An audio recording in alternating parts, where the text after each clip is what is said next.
can join.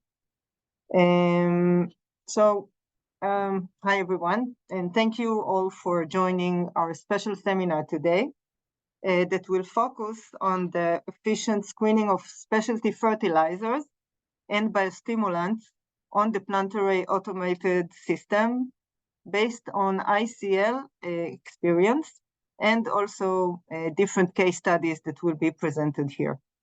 I'm Karen Mashelion, to the people who don't know me yet.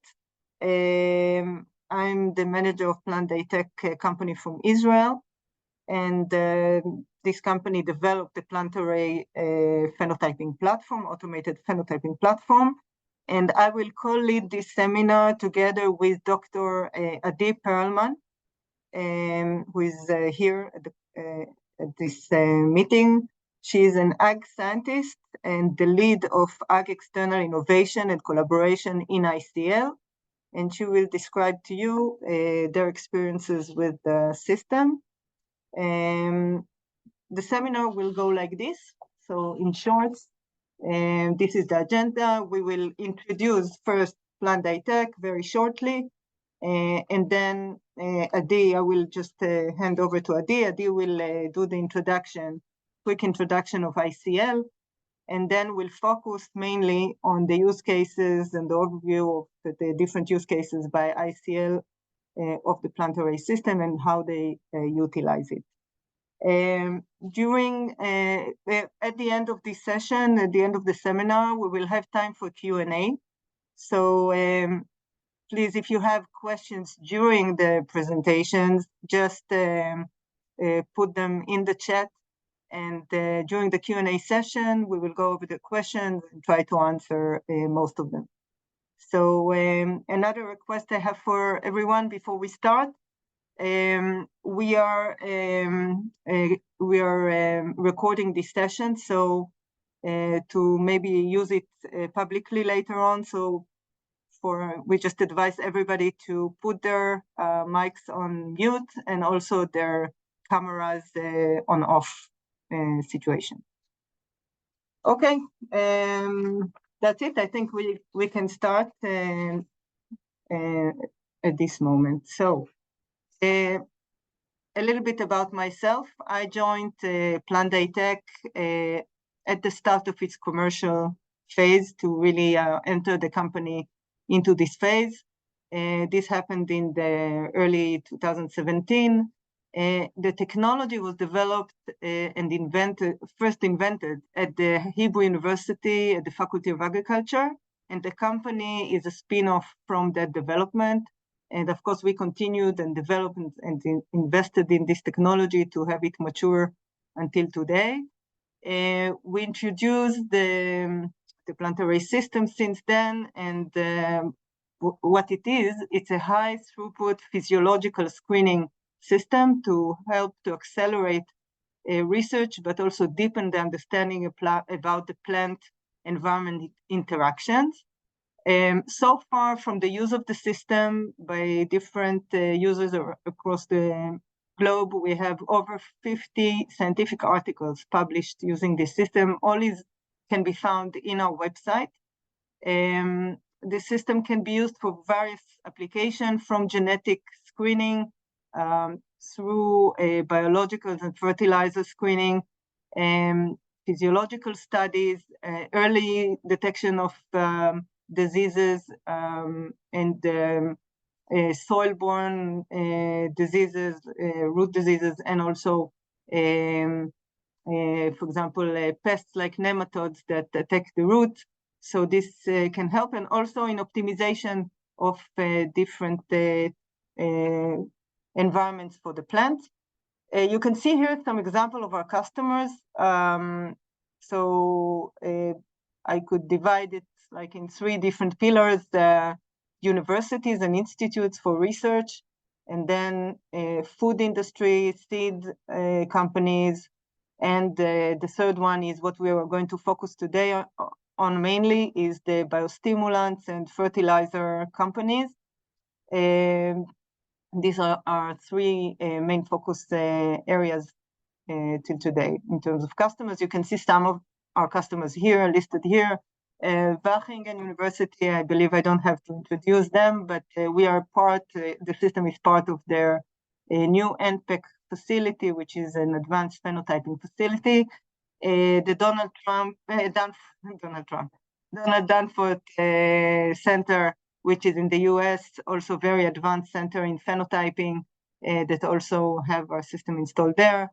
Mass Wrigley as a representative of the food industry, based in the US in UC Davis. Weizmann Institute in Israel, very well-known research institute, Florida University, and some examples from also the chemical and biologicals arena is ProFarm, Haifa Chemicals, and ICL, who will speak with us today.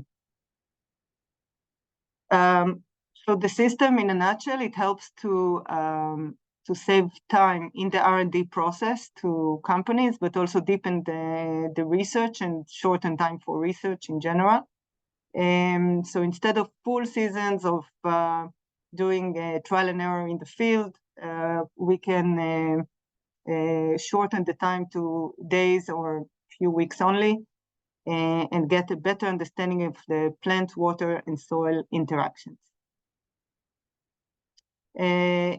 You can see that it's, in a way, we are kind of the smartwatch for plants. We are doing, it's the same principle of measuring the physiological response from the plants. And of course, in humans, it's from humans. So the idea is really the dynamic measurement.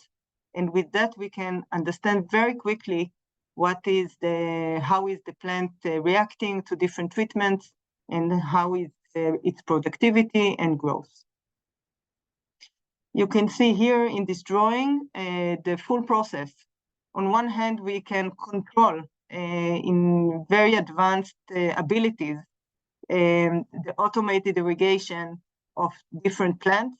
We can apply different protocol to different plants, and also with different methods. You can do it either by time or by a sensor, feedback sensor, that could be of different kind, or by the soil sensor, or by the, so in real-time measurement, we can relate to the real-time measurement and provide the irrigation. Or even by the plant measurements that we are taking.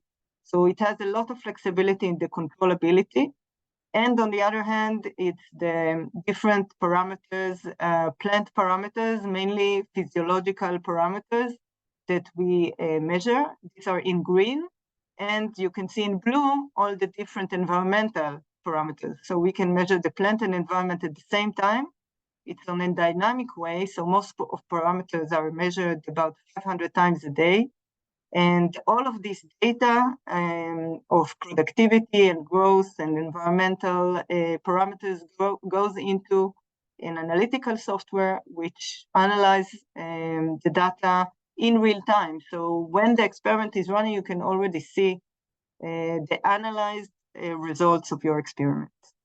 So this is in a nutshell about Plant-Ditech and the PlantArray system. I will now transfer the lead to Adi with much pleasure. And Adi, you're welcome to continue from here. Just as a reminder, sorry, Adi, just as a reminder to everybody, if you can keep the cameras off and the microphones on mute. And if you have any questions during Adi's talk, please write them in the chat and we will refer to them later in the Q&A section. Thank you so much for your attention, and Adi, please go ahead. Okay, thank you very much, Karen. I will start with a brief introduction about myself. I have a bachelor and a master degree from the Faculty of Agriculture, the Hebrew University, the same birthplace of this system. I got my PhD from the Institutes of Desert Research at Ben-Gurion University. I specialized in plant physiology under abiotic stresses. I worked previously in NGOs in Cambodia and Ethiopia, and also worked as a tomato breeder for a couple of years. And since I arrived to ICL 4 years ago, I have two roles. The first one is International Potash Institute coordinator for India. This is an NGO for educating farmers about balanced nutrition. And my main position is ag science researcher and leading the agronomic external innovation and collaborations, basically anything to do with agronomic research in ICL. Okay. So a bit information about ICL. We are a mineral and chemicals company. We've been around for quite a long time. ICL was founded in 1929. And even though it's an Israeli company, we operate globally. Sorry, my screen just jumped ahead.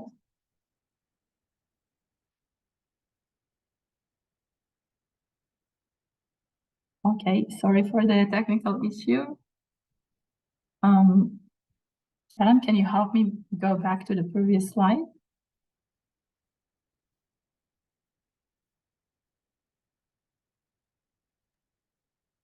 Yes, I'm sorry. No, is this okay now? No, the other direction. Okay. I'm helping you. That's it. Thank you. No? The one before? Go ahead. Yes. Okay. Thank you so much. Sorry, it's always a challenge to give a talk online. So like I mentioned, we operate globally, and we have more than 12,000 workers all over the world. Okay, I seem to have issues. Okay, I can operate this for you, no problem. I will take over. Please. Okay. Previous. Okay, thanks. ICL has unique assets, for example, high quality production of minerals like potash from the Dead Sea. We have exclusive products, and we have a very large operation of R&D in different locations around the world. We have professional teams of agronomy, chemistry, engineering, and so on. We accumulate a lot of knowledge during 90 years of operation. And we have strategic locations all over the world. And in the last couple of years, ICL is stepping forward into the high-tech and ag-tech ecosystem in Israel, but also in general. As you know, usually agriculture is a very traditional kind of a business, but in the last couple of years, we are really going to the high levels of ag-tech and high-tech. Next slide, please. In this map, you can see how we spread all over the world, the different sites of R&D, distributions and sales, and production sites. We sell, I think, in around 120 countries. We have production sites at 13 countries and 60 logistic and sales services in over 30 countries. Next slide, please. Thank you. I'm going to talk about our efficient product screening on the PlantArray system. We'll give you some examples of our different trials. I also want to take this opportunity and thank Yaron, my colleague, for supporting me in making this presentation and giving me all the information I needed and answering all of my questions. Next, please. So some background information about our collaboration with Plant-Ditech. In 2018, we started working with the system on a first-come, first-served basis. And in 2020, we decided it's better for us to purchase our own system. Since then, we conducted about 5 trials per year. So far, we did 18 trials with this system. And the main advantage for us is that the system allows us to monitor several parameters simultaneously. Another advantage is that we can connect any kind of sensors we want to the system. It can read all of them and communicate with all of them.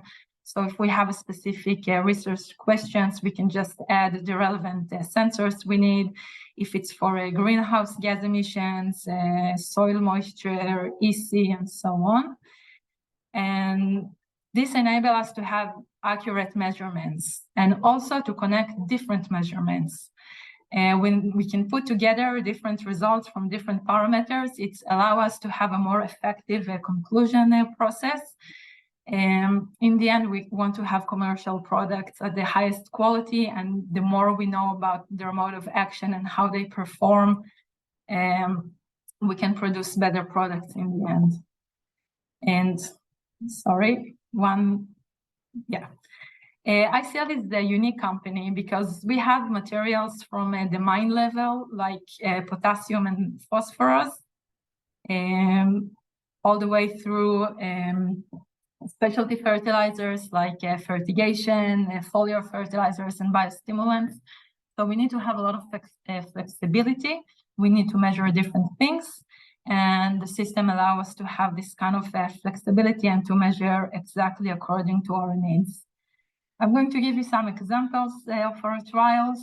We did trials with a CRF, controlled release fertilizers, greenhouse gas emissions, biostimulants, adjuvants, micronutrients, and nutrients. I'm going to give you examples.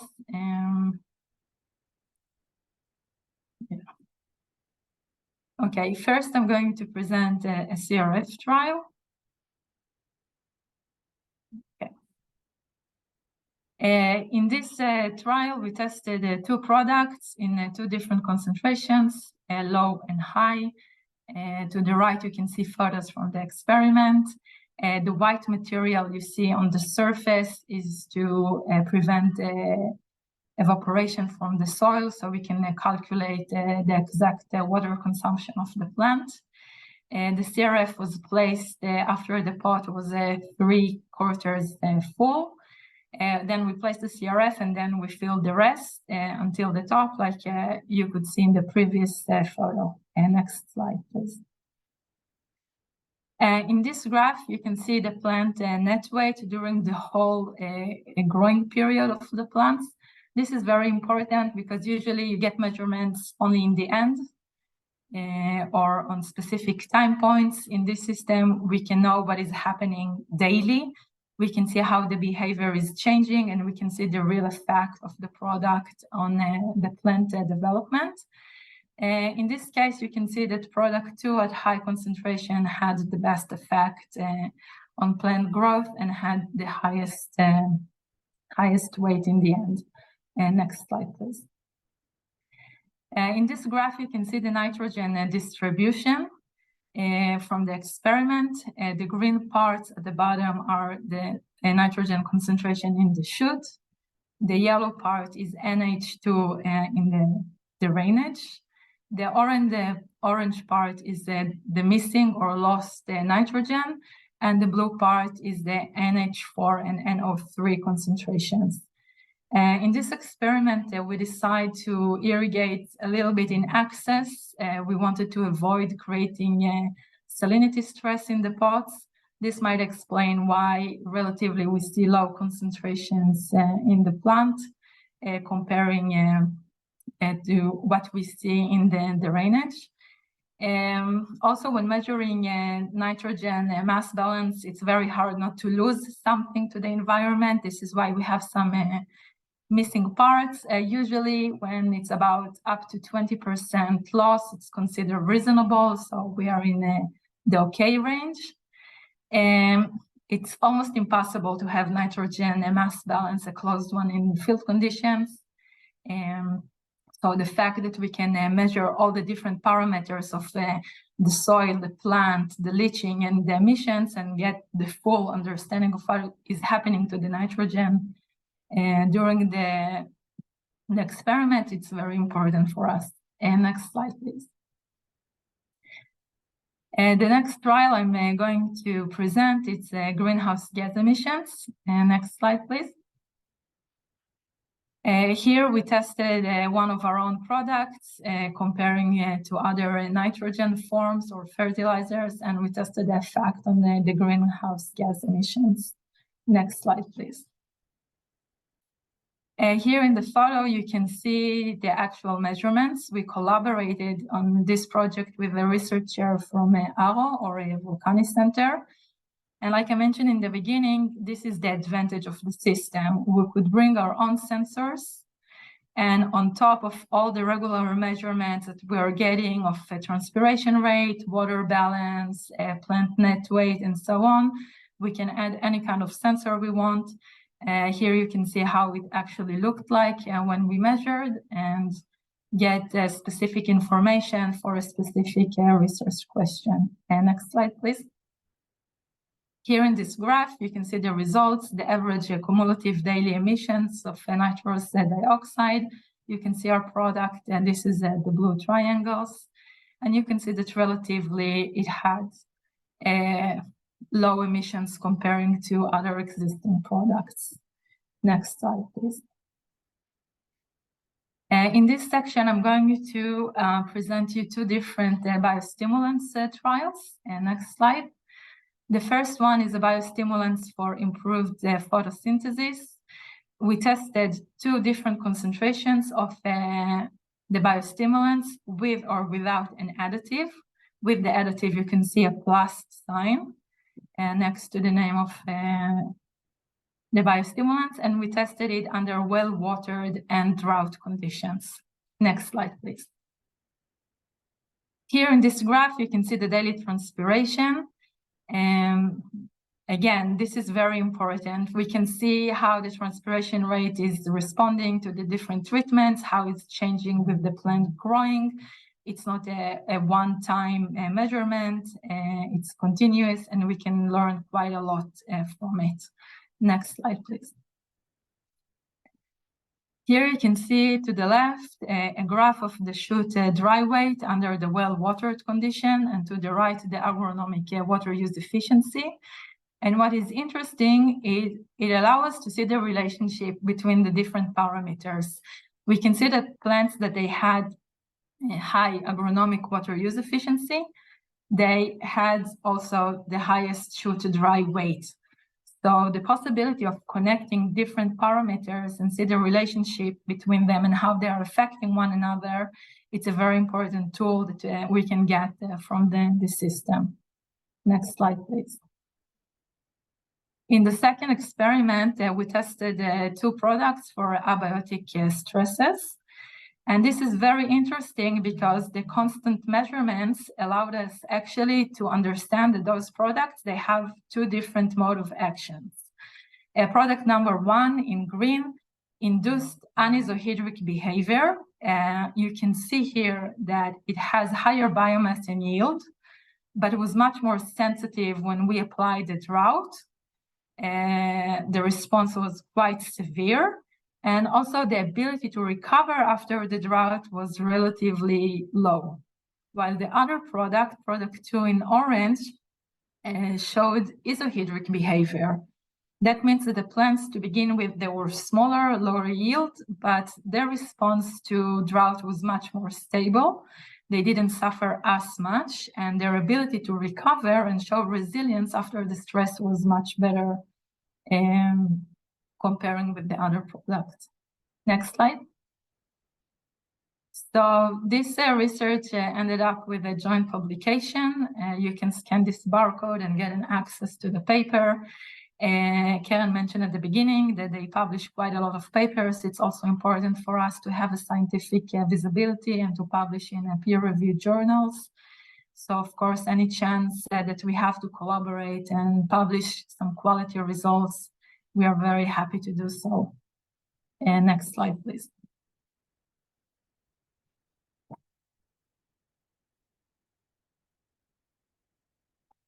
Okay. And the last section, I'm going to present you an experiment with adjuvant. The purpose of this trial was to basically match the best concentration of our adjuvant to a foliar fertilizer, which presented here as FF. It stands for foliar fertilizer. So you can see we tested our adjuvant in 3 different concentrations and also compared it to a commercial adjuvant in the market. Next slide, please. Okay, here in the top graph, you can see the plant net weight during the whole growing period of the plants. Each red circle that you see is represented in the graph below. So like Karen mentioned in the beginning, we can see what is happening to the plants the whole time. Okay, we don't get just the end results. You can see that the behavior of the plants were changing during the time. We can see what started high and then decreased, what maintained the performance, or what improved over time. So you can see here the purple columns are blend 2 at higher concentration. It's increased the net plant weight and also the transpiration rate, even though it's not presented here, compared to the lower concentration of the adjuvant or the other commercial adjuvant. One of the concerns when applying adjuvants is to make sure it's not blocking the stomata. We don't want to decrease the stomatal conductance and affect the transpiration. So the fact that we saw an increase in transpiration rate with this adjuvant made us be sure that we didn't affect the activity, we didn't block the stomatal activity. Next slide, please. So to conclude, you can see that the system allows us to measure daily plant parameters, environmental parameters. This is very important to see the full picture of how the plants are behaving, how they are reacting to the different products. We can measure different parameters for various trials. We can add whatever kind of sensor we want. We can connect different data and improve our conclusion process. Again, we want to have the best, highest quality products out there in the market. It's shortening the screening time for us. Instead of, I'm sure most of you know that usually greenhouse trials or field trials, they can take up to a few months until you get the results. Here in a couple of weeks, we can already understand what is happening. And another perk of the system that we get the information visualized. We get graphs, we get tables. This is very helpful when we are making internal reports, when we want to publish, when we want to make marketing materials, and also for our own understanding. Not all the people that seeing the data in the end are agronomists, and having everything visualized make everything easy for everybody. And next slide. So thank you very much for listening. We will continue to the Q&A session now. I remind you to write your questions in the chat, and we will do our best to answer your questions. Thanks. Okay, thank you very much, Adi. This was great to learn and to see. I always learn new things when I listen to you guys, which is really exciting. So it's really time for Q&A at the moment. So what we will do, we will start just looking at the questions, the different questions. I do see some of them, or all of them, basically. So I'm looking at the other screen. Sorry for my head to go left. We will just start one by one. I guess some of the questions will be answered by Adi, and maybe I will complement some other stuff that also needed. So Adi, first question is for you. What made you choose this system versus other automated systems? We had actually a few advantages. First, this one is located in Israel, in Rehovot. It's very comfortable. Even here in Israel, the agronomy team is located in different locations. Rehovot is kind of in the middle. But this one, unlike others, really allow us to get all the information we need. And the fact that it can connect with all kinds of commercial sensors, this is very important because we can add whatever we want, and they can communicate, and we can get the data into the system, get them analyzed and everything. Otherwise, sometimes you need to do for each instrument, you need to use different programs, to use different graphs and everything. Here we get everything at once. And this is really saving time and effort and a lot of annoyance. So. Okay, great. Thank you. Next question is, how did you optimize the number of plants per pot in your trials? It's asking also, is it like a trial and error or in a different way? So technically, if you want to have good statistical results, you need to have at least 6 repetitions per treatment. Of course, the more repetitions you're doing, the more accurate results you'll get in the end. And regarding the number of plants per pot, it's basically depends on which plant we are planting. Some plants can tolerate having more than 1 plant in 1 pot, some cannot. But this also rely a lot of the knowledge of Yaron, who has a lot of experience conducting trials. So he's our expert on this matter. Next question, how did you determine the best medium to use, the best medium? So technically, we want to get as close as possible to field conditions. For example, if we want to stimulate the conditions for Brazil, we will use acidic soils. So yeah, we're just trying to imitate the field conditions that we are going to test next. It doesn't have to be in Israel, but okay. Thank you. And next question is, how do you measure nitrogen? How did you measure the nitrogen?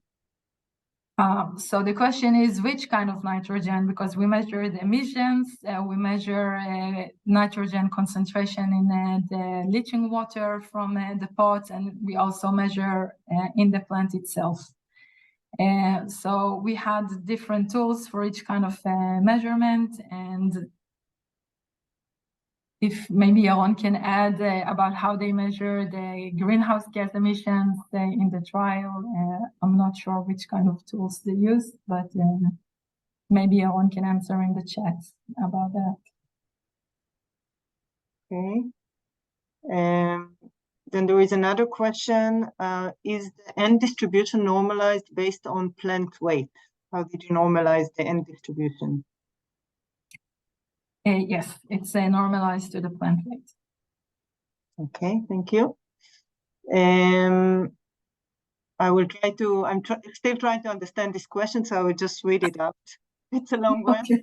What is the best approach on a gravimetric system to correct for the biomass increase? I ask this because if you have a fixed amount of water volume being added, as the plant increases, the input of water decreases over time. So if I understand correctly the question, do you want to answer this or shall I try to address it? I hope I understand it correctly. If not, you can also add to it. But I'm not sure either, by the way, the meaning exactly. Okay. It's okay, let's try. So basically, as the plant grows, it consumes more water. So we need to adjust the irrigation. But the thing is that the whole plants are being weighted every day. So we can calculate their water consumption as they grow, and we can adjust the irrigation according to their consumption. So this is something that we can calculate all the time. So for example, if we want to impose stress, we can decide not to increase the water content as the plant grows. So I hope I managed to answer the question correctly. I hope so too. Okay, let's continue then. Do you get auto-generated insight along the trial, a trial end? It's a question. Do you get auto-generated insights along the trial? Do you have so technically, yes, because we have measurements on a daily basis. We can, whenever we want, access to the data and see what is happening while the trial is still happening. So this is the huge difference from having a field trials where you're getting all the results usually only at the end. Here we can see the full picture all the time at any time point of the trial. Yep, that's great. And any below ground measurements that you've done? Not on those trials. Usually,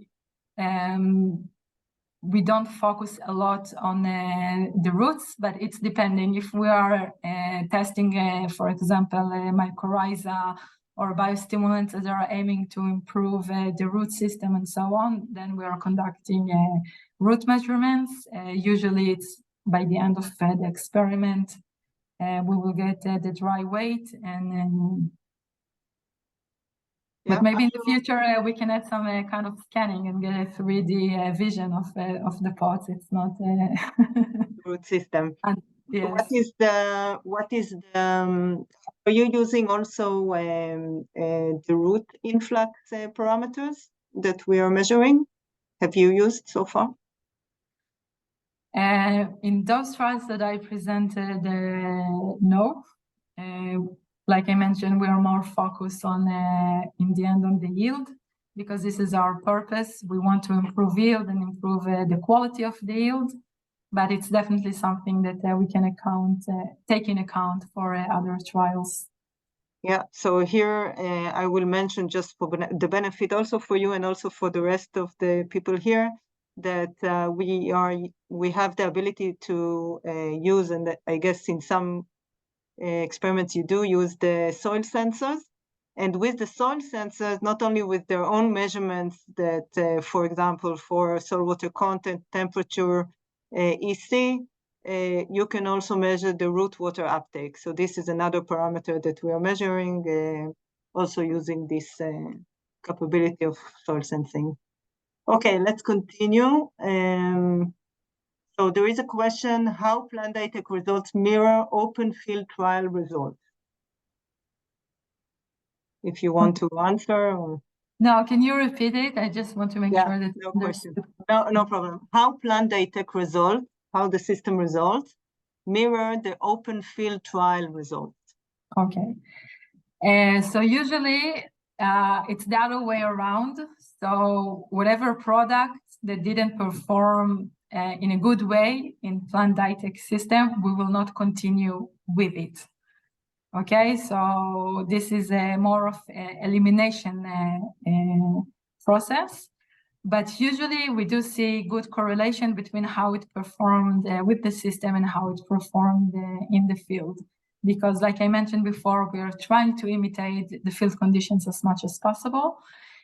So we do see good correlations between the performance in the system and in the end in a trial result. But again, whatever had bad performance with the system will never perform well in field conditions. So it's also a way for us to eliminate things in the way. So you trust that what you see on the system reflects what is going probably to happen in the field. And I can add on a technical level that we have also a lot of means to remove the pot effect. So in the system, in many ways. So we deal with this issue a priori, and we have a lot of elements to reduce the pot effect. So this allows the high correlation to the field. Okay. How the biostimulants helps the plants with anisoidric behavior? Is the isoidric or anisoidric related to species? So what you see there, we tested different products on the same crop. And so you can see that the different products induce different kind of behavior. So it's all of a question. When you're approaching abiotic stresses, you have two approaches. One is, can we help the plants build kind of an insurance in case of drought? And the other one, can we help it recover fastly after a drought or a stress event?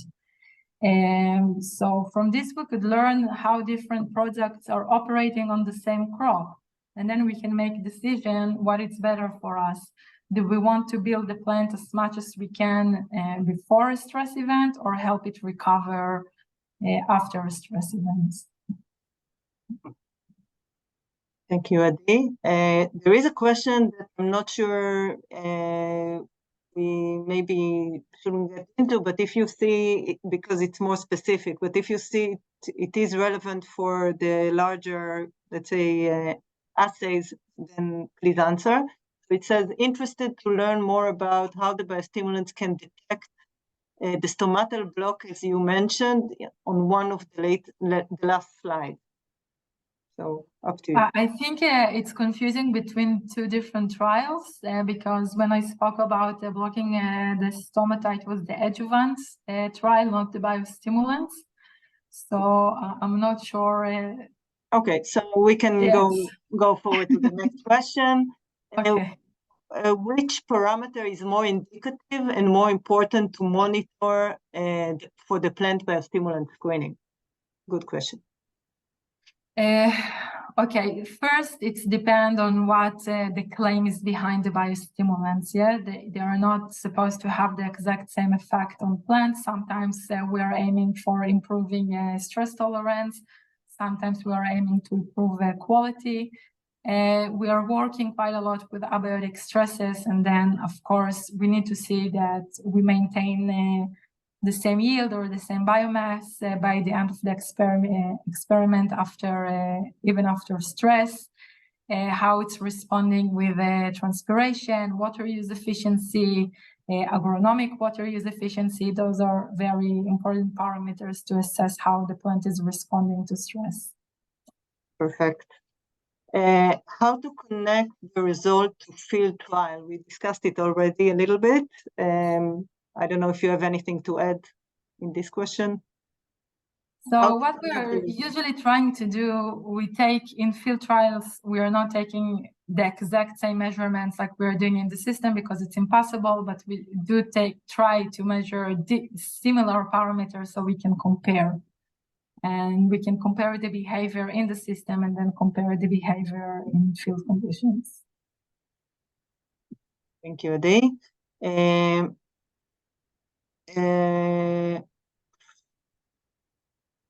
How can this technology, or maybe I will also ask this very direct question, is there anything that you don't necessarily like or see modified with the PlantArray system? If there is anything we don't like? Yes. I don't think it never came to us something we don't like, because if there is a specific measurement we want to do, we just add a relevant sensor and we solve it. So I don't know, we never came across any issue before. Thank you. Great to hear. Okay, how can this technology be related to the changing climatic conditions? That's a great question, because we see a lot of increases in unexpected droughts or holding rains and so on. I think a lot of companies are now understanding that we need to change our approach and also prepare ourselves for a climate change. And the fact that the system allows us to create different kind of stresses and then see if our products or our biostimulants can actually help the plants respond to it. You cannot create stress so easily in field conditions. But in this kind of system, we can decide also if how we want the stress to behave. If we want, for example, to stop the irrigation for a certain amount of time, or we want to keep giving the plant 70% of the water it actually needed. So we can really play with the different types of stresses we can impose and really learn the mechanism of the response to the stress caused by climate change. Excellent, yeah. Is PlantArray measuring the plant biomass itself? You want to try answering that? If it means like the dry weight of the plant by the end of the experiment, or? I think they are relating to the wet biomass. Okay, you can take this one. Okay. I need a sip of water. Yeah, go ahead. Relax a bit. So yes, with the help of a scale, we have the ability to measure the biomass itself, so the biomass gained by the plant. And it's a real measurement of the growth of the plant with regards to the beginning of the trial of the experiment. So we use the scale for it, and we have a mechanism how we can bring the other component, which is mainly the water, which is changing. We can bring to the same amount to all the plants. So only the weight of the plant is actually changing. So this is how we count the biomass directly from the scale. Okay, let's continue. Somebody asked me here about cost. I'm sure Adi cannot answer that, but I will relate to it. So cost is also depends on the structure of the system. Basically, the system is modular. It's modular based on the number of pots, the size of pot, also the different sensors you want to add. So it's a tricky question. If somebody wants, they can just contact us and we can provide a proposal. Let's continue. How did you measure nitrogen in the plant? I think we answered that, no? Yeah. We already had. Also this, which parameters are more important? Somebody asked which parameters are more important to monitor for drought stress, specifically for drought stress. I think it goes in the answers I gave before. Yeah, I think so too. So it's mainly transpiration, water use efficiency. These are the key ones, right? Yeah, exactly. The system deliver, it's a long one, so I will just read it out. Can the system deliver different fertility concentrations treatments in real time to specific plants? This is one question. And are the plants watered as needed throughout the day or at a specific time point each day? You can relate to it. Okay, can you repeat the first part of the question, please? Of course. So it's, can the system deliver different fertility concentrations treatments in real time to specific plants? I think yes, because if it's not a CRF trial that you give the fertilizer at the beginning, we can apply fertilizers with drip irrigation, then you can control the amount during the growth of the plant, or it's really depend of the mode of application of the fertilizers, because we don't apply them all in the same way. But as we can adjust the irrigation during the growth, and this is something that I already answered before, because we are weighting the plants and we can calculate their water consumptions, we can adjust how much water we are giving. And the question if it's all the time or one time a day, I guess it depends on the conditions that we are trying to imitate. Okay, because in Israel we use a lot of drip irrigation. In other places you have flood irrigation or rain irrigation. So it really depends what we are trying to, which conditions we are trying to imitate. But bottom line, it's possible to provide different treatments in real time to different plants. It's a feedback system, basically, based on the real-time measurement. So the answer is yes. Are the plant watered as needed throughout the day or at a specific time point? Yes, they can be irrigated during the day in different protocols, whatever you decide. There is a lot of freedom to do so. Have you done trials using the irrigation system to fertilize or mostly using solid fertilizers? Any tips on this regard? Again, it's really depends.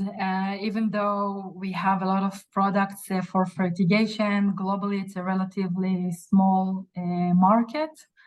In most countries, they are relying on rain or flood irrigation. So it depends if we're testing a product that will be here for Israel, then we will test it with fertigation. But if we're aiming for a global market, then the application of the fertilizer will be through the soil or foliar. 3 more questions to go. Please. So how much time does the system help you save in the R&D process? Months, yes. Yeah, because we can also run a few trials per year. We don't have to wait for the right season, even though we do try to have the trial in the right season of the crop for daylight, but we don't have to wait for the field to be harvested and be prepared. So instead of a couple of months per trial, it's few weeks per trial, and it's really saving us a lot of time. Excellent. Next question is, could you measure crop yield? And another one of the same person, what plant size you can achieve? Usually in this kind of experiments, we don't reach for yield because in the end, the pot will limit the root development and then the yield.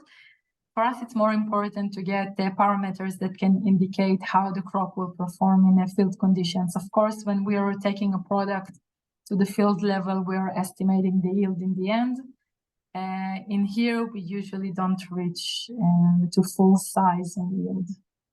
Yeah, I can also add to that the purpose of the system is not really is to save time. So yes, you can leave it until a certain stage, even up to yield in some cases, but this is not the purpose. You can always grow also after that the plants up to yield and continue with the next experiment. This is the most efficient way to use the system. Next question is, what is the dry weight percent improvement you use to take a candidate abiotic stress biostimulant to the next stage of the development? Okay, I think this is a very important question because many people who apply biostimulants for stress, they expect to see higher yields than optimal conditions. It's very important to understand that when plant is experiencing stress, it's very hard to achieve very high yields. So for us, if the biostimulants help a stressed plant to reach the same yield as a plant in optimal conditions, this is excellent. We are not trying to go above the yield of the optimal conditions because this is really almost impossible. As long as we can maintain similar yields for optimal conditions, this is good enough for us to continue. Thank you, Adi. Great. Last question. About the root again, I'm not sure if we touched around this subject. How did you measure the root changes? So like Karen mentioned before, we can measure plant root uptake and see how it changes over time or how it's reacting to different products. But it's not so much in our scope at the moment, unless we are checking something that they claim is to improve root activity, root uptake, or root development. Thank you. There is another last question, but I think we arrived to the end, or we can still take it. Up to you, Adi. What do you say? We can do the last question. Okay.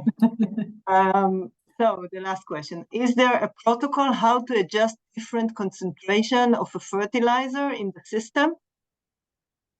Of course, for each trial, we have a specific protocol. Again, it depends on the question of the research. If I want to create a response curve to a fertilizer, then I will check different concentrations. Like you saw in the case of the adjuvant, we want also to find the right concentration that will not block the stomata, that will not burn the leaves, and so on. So it depends on the question, but also, again, we are trying to imitate field conditions. So we will calculate the concentrations to fit a pot, but it will be the commercial concentration that we'll apply in the field in the end. Adi, we reached the end of this seminar. It was really great. It was so much fun. I appreciate so much your time and effort to do this. And I'm sure that everybody here, which is on mute, also thank you for your time and for your effort to share with us your experience. And I also always enjoy spending time with ICL people. You're such a great team. Thank you so much. Looking forward to future opportunities as well. And thank you so much. And if you want to say something like a final statement to the audience, we still have 53 people with us. So good job. So first, thank you very much for giving us this opportunity. Our collaboration is excellent, and we hope that it will continue for many years from now. And thank you, everybody, for listening, for having the patience, and I hope I answered your questions in a pleasing way. And yeah, and happy holidays for the Israelis here in the crowd. Thank you. And if somebody wants to contact either Adi or myself, you're welcome to contact us through the contact us at Plant-Ditech website. Feel free, and we can connect with Adi, whoever has interest. Thank you all for listening, and have a great day for the continuance of the day. Thank you. Thank you. Bye. Bye-bye.